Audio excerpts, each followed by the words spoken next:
तो आज हम लोग जिस टेक्नोलॉजी के बारे में बात करने जा रहे हैं वो किसी तबाही से कम नहीं है ब्लॉकचेन की दुनिया में।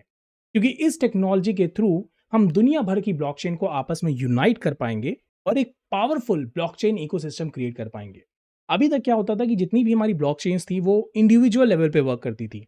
बिटकॉइन वाली बिटकॉइन के लेवल पे वर्क कर रही है, इथेरियम वाली इथेरियम पे वर्क कर रही है। तो इथेरियम वाले को ये नहीं पता कि यार बिटकॉइन की ब्लॉकचेन पे क्या हो रहा है, और बिटकॉइन वाली ब्लॉकचेन को ये नहीं पता कि इथेरियम की ब्लॉकचेन पे क्या हो रहा है। तो इससे क्या होता था कि जो ब्लॉकचेन की पावर थी वो काफ़ी स्कैटर्ड थी। बट जिस टेक्नोलॉजी की हम बात करने वाले हैं, हम बिटकॉइन की ब्लॉकचेन को इथेरियम की ब्लॉकचेन से कनेक्ट कर पाएंगे, और इस टेक्नोलॉजी का नाम है ब्रिजेस। जिसके थ्रू हम क्या कर पाएंगे, हम जितनी भी ब्लॉकचेन्स हैं उनको एक दूसरे से कनेक्ट कर पाएंगे। और आपने वो कहावत तो सुनी ही होगी, एक और एक 11, और एक और एक 11 का मतलब क्या, कि एक पावरफुल इकोसिस्टम क्रिएट कर पाना ब्लॉकचेन की दुनिया में। तो इस वीडियो में हम लोग बहुत ही डिटेल्ड में बात करने वाले हैं कि आखिर में ये ब्रिजेस क्या होते हैं, टाइप्स ऑफ ब्रिजेस क्या होते हैं, ब्रिजेस कैसे वर्क करते हैं, उनके क्या मॉडल्स होते हैं, और साथ ही साथ हम लोग इस वीडियो में ये भी बात करेंगे कि आखिर में क्या रिस्क एसोसिएटेड होते हैं ब्रिजेस के साथ। तो ऐसा नहीं कि ब्रिजेस सिर्फ अच्छे ही होते हैं, डेफिनेटली उसमें कुछ ना कुछ इश्यूज भी होते हैं जो कि विटाली ब्यूटेन ने पॉइंट आउट भी किए हैं, जिसको हम लोग देखेंगे भी। तो यार इसको भी हम लोग इस वीडियो में देखने वाले हैं। साथ ही साथ मैंने इस वीडियो में, इस कोर्स में आपको सारे नोट्स सब कुछ प्रोवाइड कर दिए हैं, लिंक जिसकी आपको डिस्क्रिप्शन में मिल जाएगी, आप इजीली जाके वहां से उसको रेफर कर सकते हैं। और अगर आप इस वीडियो को लेके एक्साइटेड हो तो कमेंट जरूर से करना कि आई एम एक्साइटेड, और प्लीज इसे लाइक शेयर सब्सक्राइब जरूर से करना अगर आपको इस तरह के कोर्सेज पसंद आते हैं। तो चलिए शुरू करते हैं। तो आइए अब समझते हैं कि आखिर में ये ब्रिजेस होते क्या हैं। कि मान लेते हैं कि हमारे पास दो ब्लॉकचेन्स हैं, एक है हमारे पास बिटकॉइन की ब्लॉकचेन और दूसरी है हमारे पास इथेरियम की ब्लॉकचेन। अब अगर आपसे मैं एक चीज पूछूं, क्या ये चीज पॉसिबल है, क्या ये चीज पॉसिबल है कि मैं बिटकॉइन की ब्लॉकचेन से कुछ बिटकॉइन ट्रांसफर कर दूं अपनी इथेरियम की ब्लॉकचेन पे? आप कहोगे बिल्कुल भी नहीं, ये बिल्कुल भी पॉसिबल नहीं है, क्योंकि यार जो बिटकॉइन है ना, वो तो बिटकॉइन की ब्लॉकचेन को बिलोंग करता है, और इथेरियम के लिए अगर बात की जाए तो ईथर उसकी अपनी क्रिप्टोकरेंसी होती है। तो ये चीज़ तो बिल्कुल भी पॉसिबल नहीं है, राइट? और अगर आपसे मैं ये पूछूं कि ऐसा क्यों है, तो आप कहोगे कि यार बहुत ही सिंपल सी बात है, ये दोनों ब्लॉकचेन बिल्कुल ही डिफरेंट है। अगर इनकी प्रोटोकॉल की आप बात कर लो वो भी डिफरेंट है, अगर इनकी कम्युनिटी की बात कर लो वो भी डिफरेंट है, इनके पर्पस की बात कर लो, इनकी टेक्नोलॉजी की बात कर लो, इनकी कंसेंसस की बात कर लो, भैया सब कुछ डिफरेंट है। तो ये दोनों ब्लॉकचेन भाई भाई तो नहीं है। अब जब ये दोनों ब्लॉकचेन भाई भाई नहीं है, तो ये आपस में कम्युनिकेट क्यों करेंगी, ये आपस में कुछ भी डेटा शेयरिंग क्यों करेंगी, ट्रांसफर क्यों करेंगी? और मैं आपसे कहूंगा बिल्कुल आप सही कह रहे हो, ये कुछ उसी तरह से है, मैं कहूंगा जैसे कि दो कंट्रीज हैं।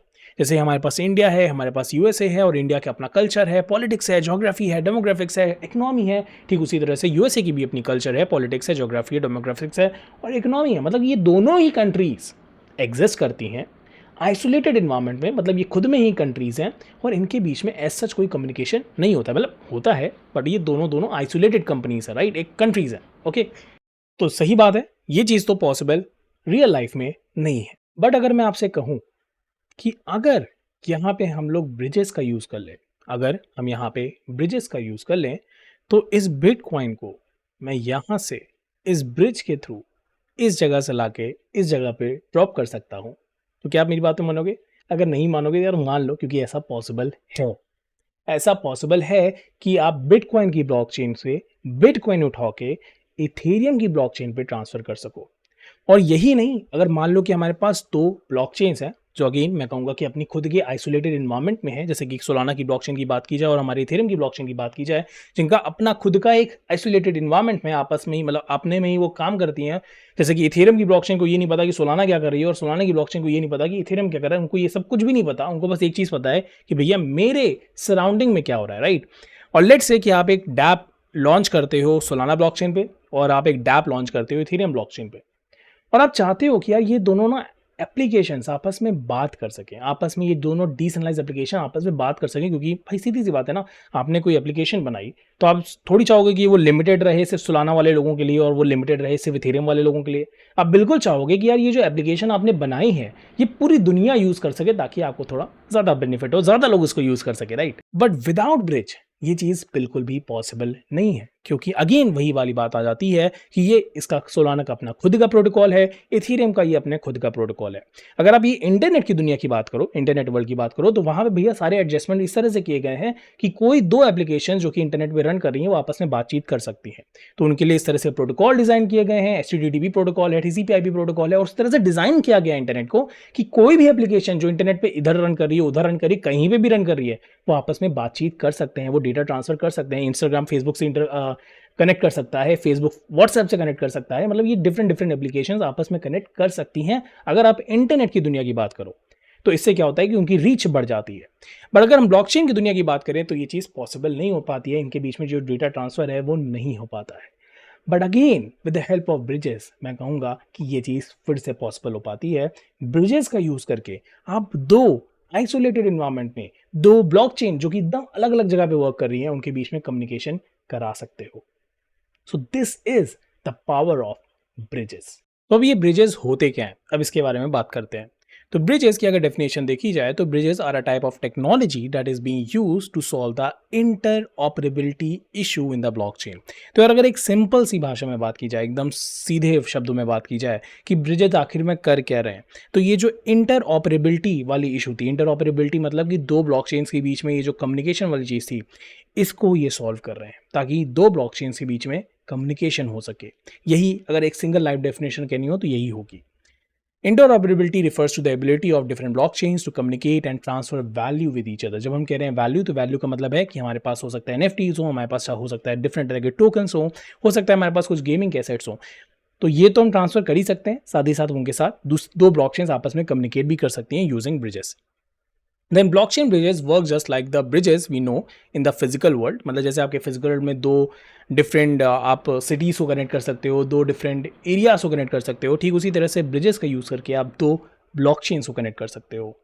तो हो सकता है कि ये जो 2 ब्लॉकचेन्स हैं, ये इनके इनके प्रोटोकॉल्स अलग हो, कम्युनिटी अलग हो, पर्पस अलग हो, टेक्नोलॉजी अलग हो, कंसेंसस अलग हो सकता है सब कुछ अलग हो, but still with the use of bridges you can connect these 2 different blockchains ताकि ये कम्युनिकेट कर सकें आपस में, साथ ही साथ ये डेटा ट्रांसफ़र कर सकें, वैल्यू ट्रांसफ़र कर सकें। मे बी इट लाइक वो एनएफटी हो सकती है, वो कोई टोकन हो सकता है। अब ये कैसे होता है इसकी वर्किंग में हम लोग बात करेंगे, बट ये चीज़ें पॉसिबल हो सकती हैं बाय यूजिंग ब्रिजेस।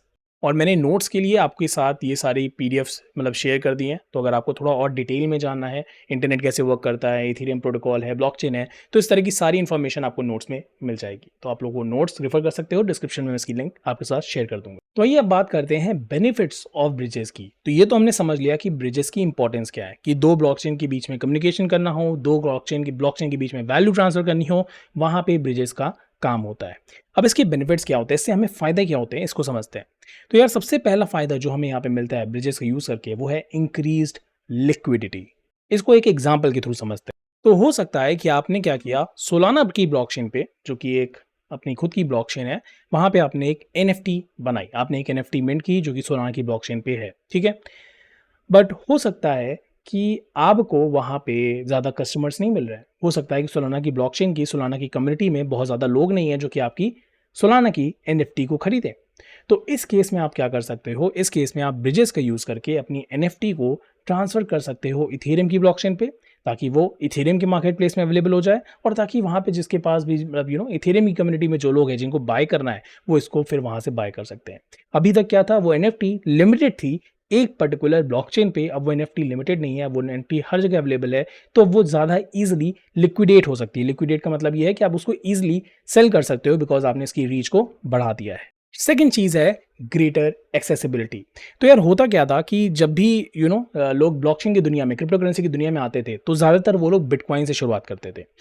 अब उन्होंने बिटकॉइन तो खरीद लिया, बट बिटकॉइन अगर आप ध्यान से देखो तो किसी भी डिसेंट्रलाइज एप्लीकेशन में, किसी भी स्मार्ट कॉन्ट्रैक्ट में तो बिटकॉइन का यूज़ होता नहीं है। और क्योंकि इसका यूज़ कभी होता नहीं है, तो आप बिटकॉइन को सिर्फ होल्ड करके रख सकते हो, उसका कहीं आप यूज़ एज सच नहीं कर सकते अनटिल अनलेस कहीं पे आपको कुछ खरीदना हो या फिर बेचना हो। तो अगर मान लो कोई एंटर कर रहा है ब्लॉकचेन की दुनिया में, और लेट्स से उसको अभी उसने सिर्फ बिटकॉइन ही खरीदे हैं, तो अब उसके लिए दूसरा प्रोसेस क्या हो गया कि या तो वो बिटकॉइन को बेचे, और फिर इथेरियम के ईथर्स को खरीदे या फिर किसी और ब्लॉकचेन के टोकन्स को खरीदे, तब जाके वो किसी डिसेंट्रलाइज्ड एप्लीकेशन को या फिर किसी यूज़ केस को ऑफ ब्लॉकचेन उसको यूज़ कर सकता है, जो कि बहुत ही कॉम्प्लिकेटेड प्रोसेस हो सकता है किसी बिगनर के लिए। But with the help of bridges वो क्या कर सकता है, वो अपने बिटकॉइन को, एग्जिस्टिंग बिटकॉइन को कन्वर्ट कर सकता है इन अ रैप्ड बिटकॉइन, और इस रैप्ड बिटकॉइन को वो किसी और ब्लॉकचेन पे यूज़ कर सकता है, लेट्स से इथेरियम की ब्लॉकचेन पे या किसी और ब्लॉकचेन पे यूज़ कर सकता है। ये कैसे होता है इसके बारे में हम लोग बात करेंगे in the working of bridges वाले स्लाइड में, बट ये चीज़ पॉसिबल है। तो इससे क्या होता है, हमारी एक्सेसिबिलिटी बढ़ जाती है जब हम बात करते हैं ब्रिजेस को लेके। थर्ड थिंग है इनहैंस फंक्शनैलिटी। अभी तक क्या होता था कि जब भी लोग DeFi में होते थे, तो DeFi में क्या होता था कि आपको जब लोन लेना हो, लेंड करना हो, कुछ भी करना हो, तो आप एक ब्लॉकचेन पे ही रिस्ट्रिक्ट रहते थे, जो कि अच्छी बात नहीं है, राइट। आपके पास और भी ब्लॉकचेन है जहाँ पे और भी लोग हैं जो आपको लेंड कर सकते हैं, आपको लोन दे सकते हैं क्रिप्टो करेंसी का, बट आप वो यूज़ नहीं कर पा रहे थे। But now with the help of bridges you can do that, because इसने इस चीज़ को भी इंक्रीज कर दिया है। And not only that, I think the most important thing जो कि ब्रिजेस ने की है वो है इम्प्रूव्ड स्केलेबिलिटी। स्केलेबिलिटी कैसे, तो ब्रिजेस का यूज करके पहले क्या है, देखो ब्रिजेस ऐसा ही नहीं कि सिर्फ दो ब्लॉकचेन्स को कनेक्ट कर सकते हैं, आप ये भी कर सकते हो कि आप ब्रिजेस को ऑफ चेन किसी सोर्स के साथ कनेक्ट कर सकते हो, या फिर आप क्या कर सकते हो, जैसे इथेरियम और पॉलीगन की बात की जाए, तो आप इथेरियम जो कि एक लेयर 1 है और हमारी जो पॉलीगन है जो कि हमारा लेयर 2 है, तो आप इथेरियम को कनेक्ट कर सकते हो पॉलीगन के साथ, और वहां पे आप क्या कर सकते हो, जो इथेरियम के कई सारे ट्रांजैक्शंस है, लेट्स से इथेरियम की स्केलेबिलिटी की अगर बात की जाए, मैं अगर इथेरियम की स्केलेबिलिटी को बढ़ाना है, जो कि नंबर ऑफ ट्रांजैक्शंस काफी कम प्रोसेस कर सकती है, तो हम क्या कर सकते हैं, इथेरियम की ब्लॉकचेन से ट्रांजैक्शंस को ब्रिज कर सकते हैं पॉलीगन के लेयर 2 सॉल्यूशन पे, और वहां पे हम अपने सारे ट्रांजैक्शंस को एग्जीक्यूट कर सकते हैं, ताकि हम इथेरियम की ऊपर से बर्डन को कम कर सकें और उसकी स्केलेबिलिटी को बढ़ा सकें। And last but not the least, low transaction fee. तो यार जैसे कि मैंने आपको अभी एक एग्जांपल दिखाया था, राइट, एनएफटी की दुनिया में, तो अब एनएफटी की दुनिया में आप क्या कर सकते हो, मिंटिंग ऑफ एनएफटी आप किसी ऐसी ब्लॉकचेन पे कर सकते हो जहां पे आपको सस्ती पड़े, और अगर आपको उसको बेचना है तो आप उसको कहीं और ले जा सकते हो, तो इससे क्या हुआ, आपकी ट्रांजैक्शन फी काफी बच गई। ठीक उसी तरह से आप कोई गेम खेलते हो, गेमिंग मतलब आप ब्लॉकचेन के जो गेम्स होते हैं अगर आप वो खेलते हो, तो आपने कोई एसेट आपको अगर मिंट करना है, तो आप क्या कर सकते हो, उसे किसी ऐसी ब्लॉकचेन पे करो जहां पे यार आपका पैसे थोड़े कम लगते हो, और फिर आप उसको ट्रांसफर कर दो जिस भी ब्लॉकचेन पे आप उसको लेट से बेचना चाहते हो, यहाँ पे जिस भी ब्लॉकचेन पे आप उसको यूज कर सकते हो। So with the help of bridges आपका जो ट्रांजैक्शन फी भी है वो भी काफी कम हो जाता है। और अगर आपको इसका एक प्रैक्टिकल देखना है, तो यार देखो मैंने जेड के ईवीएम की वीडियो में इसका एक प्रैक्टिकल भी दिखाया था, जहां पे मैंने आपको दिखाया था कि किस तरह से हम लोगों ने गोरेली के एथ को कन्वर्ट किया था जेड के ईवीएम के टेस्ट नेट में इन यूजिंग पॉलीगन ब्रिज। तो अगर आपको मैं दिखाना चाहूँ तो मैं एक बार फिर से दिखा देता हूँ, अदरवाइज आप लोग जेड के ईवीएम का वीडियो यहाँ से देख सकते हो, मैं स्लाइड्स में ही सारी लिंक्स प्रोवाइड कर दूंगा, तो वहाँ से भी देख सकते हो। तो अगर आपको मैं ये दिखाऊँ, so this is your polygon, ठीक है। तो यहाँ पे जिसको जेड के ईवीएम नहीं पता है, जस्ट डोंट वरी, आप बाद में देख सकते हो, अभी मैं आपको ब्रिज का कॉन्सेप्ट बस बताना चाहता हूँ। तो यहाँ पे मैंने इसको यार पासवर्ड डाला, ठीक है। तो अब आप देखना कि यहाँ पे जो इंटरफेस है, यहाँ पे आप देखो एक चीज़, तो ये है पॉलीगन का जेड के ईवीएम का ब्रिज है, तो ये जेड के ईवीएम का ब्रिज है, but at the end of the day अगर आप ध्यान से देखो तो यहाँ पे भी ब्रिजिंग का यूज़ किया हम लोगों ने, राइट, मतलब कि ब्रिज के बिना ये चीज़ पॉसिबल नहीं थी। तो आप देखोगे यहाँ पे मेरे पास कुछ गोरेली एथ हैं, और इस गोरेली एथ को मुझे कन्वर्ट करना है जेड के ईवीएम के एथ में। तो मैं क्या करूँगा, सिंपली यहाँ पे बेसिकली ओके, अभी मेरे पास ज़्यादा ईथर नहीं है, आप देख सकते हो गोरेली बहुत महंगा हो गया है, राइट, तो पता नहीं होगा कि नहीं, लेट्स से 000 इज 4 समथिंग। सो आप देख सकते हो कि इसने कह दिया है कि भाई you have insufficient gas fees on Ethereum chain so transaction could fail. Okay, that's not the issue, मतलब कि मैं यही दिखाना चाह रहा था कि आप किस तरह से ईथर को, जो कि गोरेली एथ है, उसको आप कन्वर्ट कर पा रहे हो इन जेड की ईवीएम एथ, ओके, जो कि आप देख सकते हो मेरे मेटामास्क की वॉलेट में भी है। लेट मी शो यू, ये आप देख सकते हो, ये मेरा जेड की ईवीएम का टेस्ट नेट है, और इसमें भी कुछ यहाँ पे ईथर्स होते हैं, let me show you, okay ये है।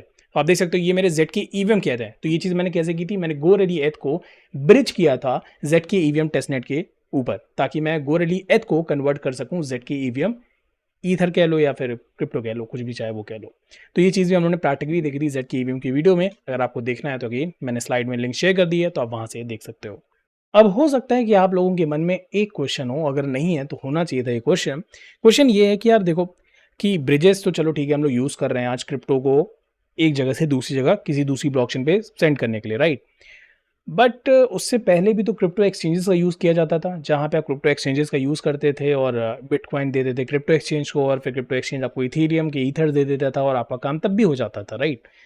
तो मतलब क्या फ़र्क क्या हुआ, मतलब ये होना चाहिए क्वेश्चन, राइट, क्रिप्टो एक्सचेंजेस से भी तो काम चल रहा था, तो चलिए इसको भी समझते हैं।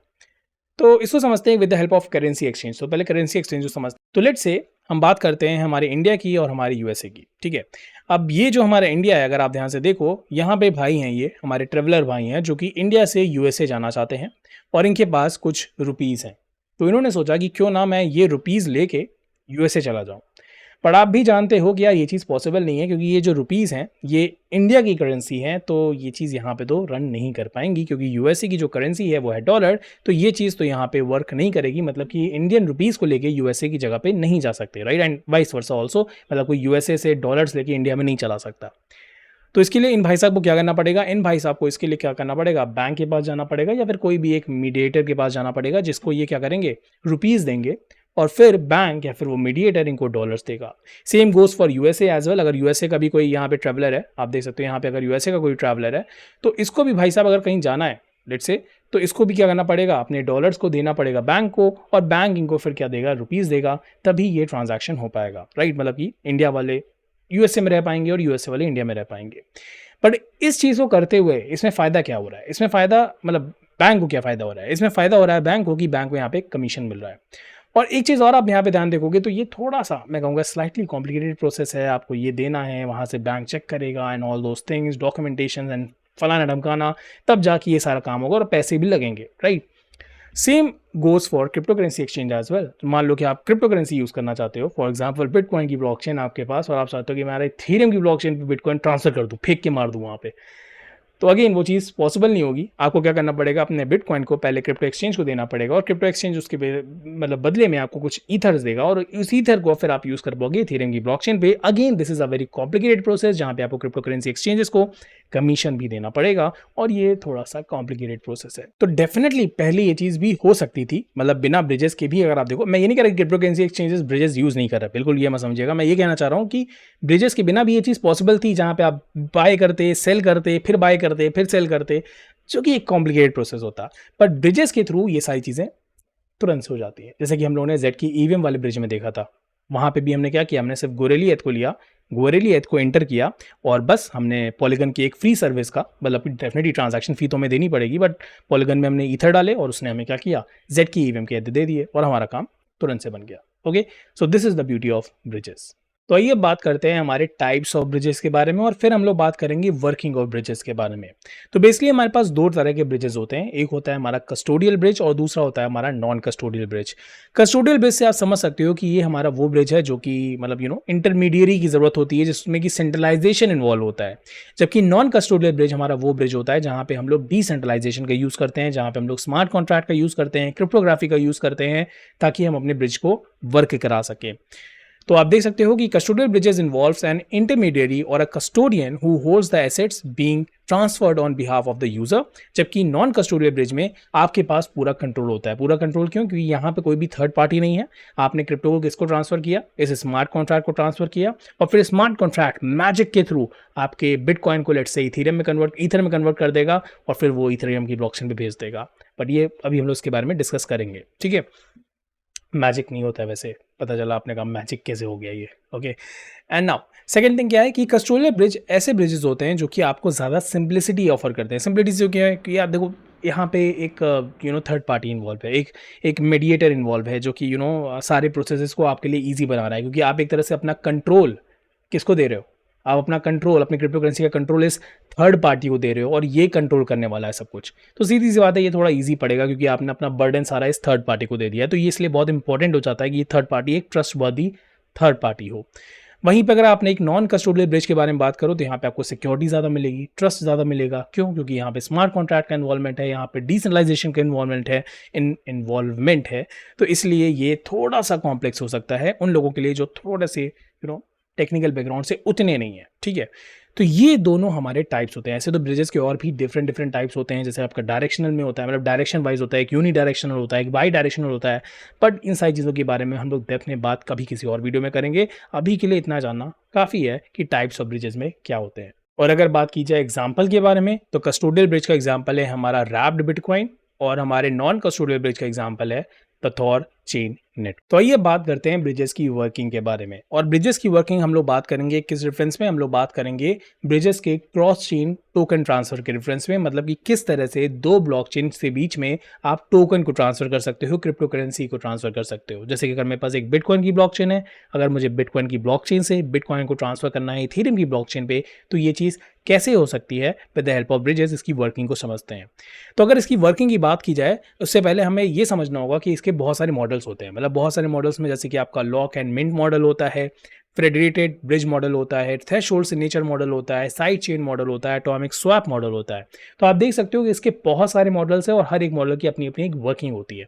तो अब हम सबकी डेप्थ में तो नहीं जाएंगे, हम लोग इसमें जो है लॉक एंड मिंट मॉडल को अच्छे से पढ़ेंगे ताकि हम समझ सकें कि आखिर में ब्रिजेस वर्क कैसे करते हैं। ठीक है, और जितने भी रिमेनिंग है मैंने उससे रिलेटेड सारी आपको स्लाइड में नोट्स में प्रोवाइड कर दी है। अगर आपको थोड़ा और डेप्थ में पढ़ना है तो आप वहाँ से भी पढ़ सकते हो।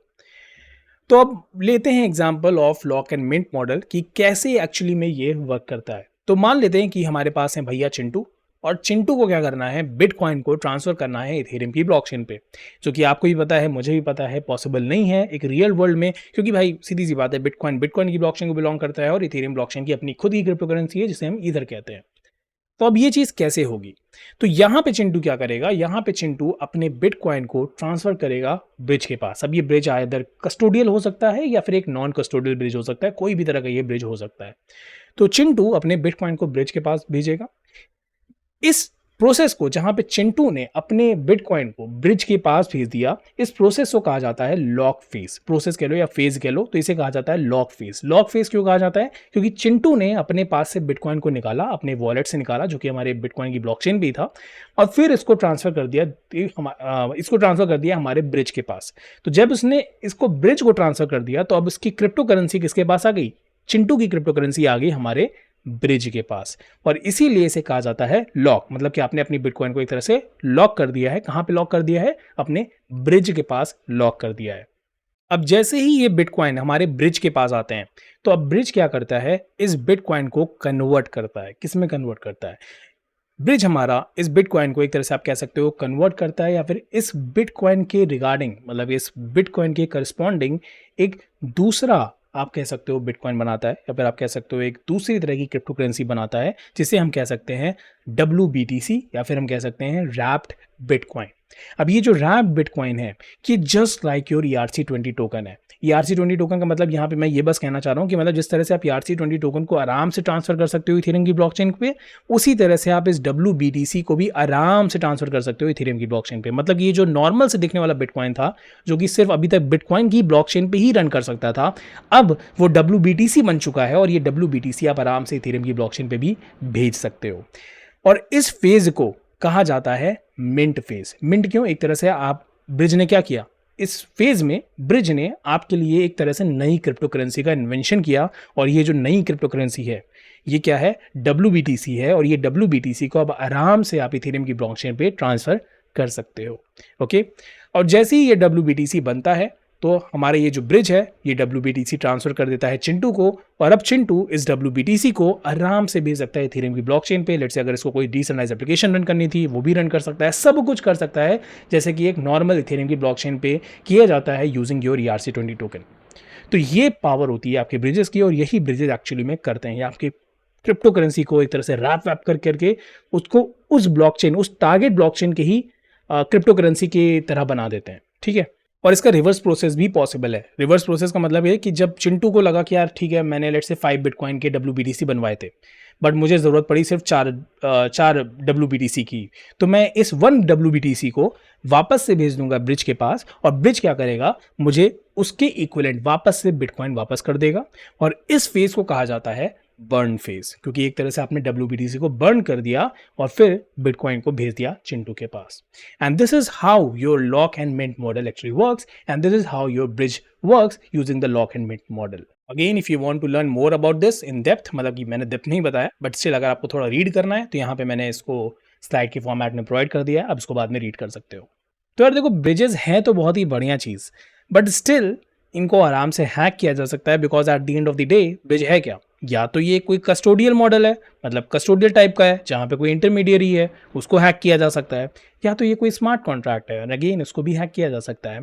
तो इसलिए बहुत सारे ऐसे केसेस अभी तक हो चुके हैं जहाँ पे ब्रिजेस को हैक किया गया है और मिलियंस ऑफ डॉलर्स को स्टील किया गया है। तो अगर हम बात करें सोलानास के वर्म होल हैक के बारे में, वर्म होल ब्रिज हैक के बारे में, जो 2022 में हुआ था, जहाँ पे 325 मिलियंस ऑफ डॉलर्स को स्टील किया था हैकर ने। ठीक उसी तरह से अगर आप बात करो BNB BSC ब्रिज की, तो वहाँ पे भी आप देखोगे 568 मिलियन डॉलर की यहाँ पे स्टीलिंग हुई। अगेन पॉली नेटवर्क 2021 में 600 मिलियन डॉलर्स की, और अभी तक का जो मुझे लगता है जितना मैंने रिसर्च किया उसमें उसके हिसाब से रोनिन ब्रिज, जिसमें 650 मिलियन डॉलर की स्टीलिंग हुई, मतलब स्टील किया गया आपके ब्रिजेस से। बिकॉज अगेन जैसा कि मैंने कहा, आपके ब्रिजेस हैं क्या, जहाँ पे ये चिंटू इसके साथ खेल रहा है, at the end of the day ये ब्रिजेस हैं क्या? ये ब्रिजेस या तो कस्टोडियल है या तो नॉन कस्टोडियल है। अगर कस्टोडियल है तो यार कोई ना कोई थर्ड पार्टी बैठी हुई है। तो अगर कोई थर्ड पार्टी बैठी हुई है तो सीधी सी बात है, आपने क्या किया, अपना पूरा फंड एक थर्ड पार्टी को दे दिया। अब वो थर्ड पार्टी एक तरह से हनी पॉट है किसी भी हैकर के लिए, तो वो उसको हैक करने की पूरी कोशिश करेगा।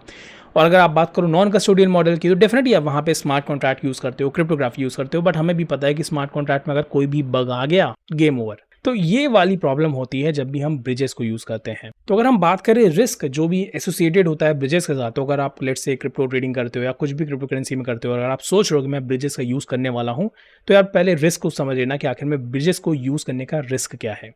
तो अगर बात करें रिस्क के बारे में, तो पहली चीज़ तो यार चोरियाँ हो सकती हैं। सेकंड चीज़ यहाँ पे सेंसरशिप हो सकती है। सेंसरशिप मतलब अभी तो देखो ब्रिजेस का ऐसा ही काम तो है नहीं कि सिर्फ क्रिप्टो ट्रांसफर करना, डेटा, कम्युनिकेशन, हर तरह की चीज़ आप कर सकते हो ब्रिजेस के थ्रू। तो यार अगर जो थर्ड पार्टी है, जो कस्टोडियल मॉडल है अगर फॉर एग्जाम्पल, तो वो सेंसर कर सकता है आपकी चीज़ों को, क्योंकि आपने तो एक तरह से जैसे हमने देखा ना lock and mint model, lock कर दिया आपने क्रिप्टो को, तो यार कुछ भी हो सकता है ना, आपके डेटा के साथ भी कुछ भी हो सकता है। तो ये चीज़ भी आपको ध्यान देनी होगी।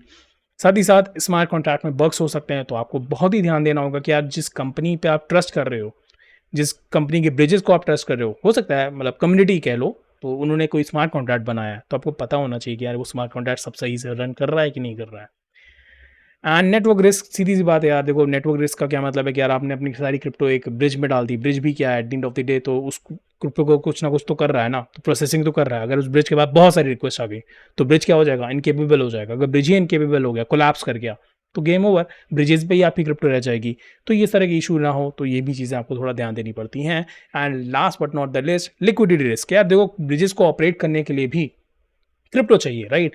आप उसको बिटकॉइन बेचते हो तो वो कुछ ना कुछ तो कर रहा है ना, मतलब कुछ ना कुछ तो वहाँ पे भी उसको चाहिए कि वो आपको ये रैप बिटकॉइन प्रोवाइड करा सके। तो उसके पास भी कुछ लिक्विडिटी होनी चाहिए, ऐसा ना हो कि उसके पास ही नहीं है, तो वो कहाँ से आपको मिंट करके कुछ नया दे पाएगा। तो इस तरह की चीज़ें ना हो, तो इसलिए भाई आपको ये सारी चीज़ें बहुत ध्यान देनी चाहिए जब भी आप किसी ब्रिज से एसोसिएटेड हो रहे हो, ट्रेडिंग कर रहे हो या कुछ भी कर रहे हो, तो ये सारी चीज़ों का आपको बहुत ध्यान देना चाहिए। और विटाली ब्यूटेन का तो इस पे एक आर्टिकल भी है जहाँ पे उन्होंने क्रिटिसाइज़ किया है वैसे क्रॉस चेन ब्रिजेस को, जहाँ पे अगर आपको मैं ये आर्टिकल की लिंक अगेन मैंने शेयर कर दी है, तो आप काफ़ी आई थिंक पुराना आर्टिकल है ये, 1 ईयर का पहले का आर्टिकल है, जहाँ पे आप पढ़ सकते हो कि इन्होंने आई थिंक क्रिटिसाइज पूरी तरह से किया है कि the fundamental security limits of bridges are actually a key reason why while I am optimistic about multi chain blockchain को सिस्टम को लेकर तो ऑप्टिमिस्टिक है, बट जब क्रॉस चेन ब्लॉकचेन की बात हो रही है, जो कि दो ब्लॉकचेन आपस में बातचीत कर रही हैं, उसको लेके ये ऑप्टिमिस्टिक नहीं है, इसको लेके ये पेसिमिस्टिक है, नेगेटिव है इनका थोड़ा अप्रोच। और आप देखो कि इन्होंने कई सारे मतलब डिटेल में इसके बारे में एक्सप्लेनेशन भी दी है, तो अगर आप पढ़ना चाहो तो आप पढ़ सकते हो।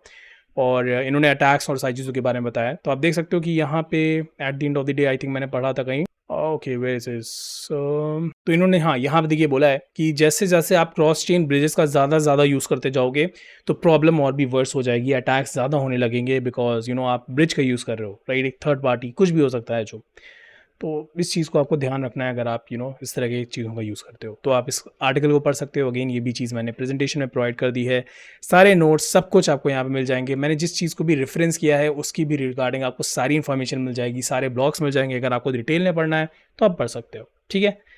तो मिलते हैं। तो आई होप आपको ये वीडियो अच्छा लगा होगा। अगर आपको ये वीडियो अच्छा लगा है तो यार लाइक ज़रूर से करना, अगर आप इस चैनल पर नए हो तो सब्सक्राइब ज़रूर से करना, बिकॉज मैं इसी तरह से नए नए blockchain courses code reader channel पे अपलोड करता रहता हूँ।